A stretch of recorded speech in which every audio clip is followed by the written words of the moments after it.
We got a first question, and our first question is, what is the most fascinating thing you've discovered about dragons in your research?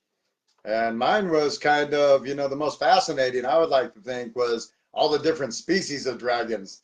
I mean, we have so many different species of dragons, from little to big to mean to good. I mean, there's so many different, and then the cultures too. There's so many different cultures that speak of it too. How about you? Yeah, I mean that's one of the things that really intrigued me actually when I went deep into it is that basically every civilization, every continent, bar Antarctica, which doesn't mean it isn't there, they just haven't told us. Every continent, this goes way back. But though you said that, so I'd probably say it was the connection with water, sacred springs, energy centers, and bodies of water. I mean, all of the ancient stories they speak about the dragons more connected with the water, these energy centers. So I found that just fascinating.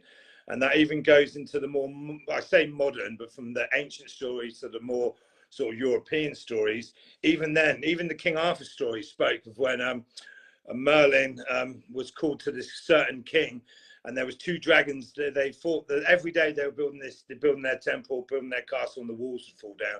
And they called Merlin there, and he was told by his sages to use the blood of a being not born of earth, which was Merlin. We've spoke about this on the myths. If anyone's interested in that, we've gone into a bit more detail on that.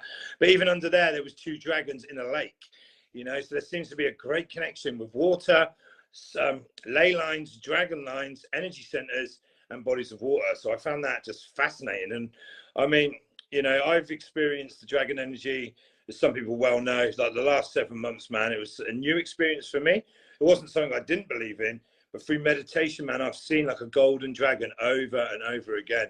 And even in my pilgrimage to Glastonbury, I had random people coming up to me, man, in the street, just talking about the golden dragon.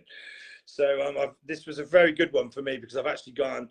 Anyone that knows me, I've always been a little bit of that conspiracy theorist. I love the rabbit holes, so I've been deep down the rabbit holes of dragons. And actually, I was just fascinated to how, like you said, how every single culture, every single continent has stories of dragons. And a lot of the ancient ones, especially the Eastern stories, China, Japan, Australia's stories, they've seemed very benevolent, wise, powerful, beautiful beings. And it seems to hit a point, especially starting from ancient Greek and onwards, especially in the Western world, they were more beast-like and more malevolent. So, that would be my probably, I found that pretty interesting.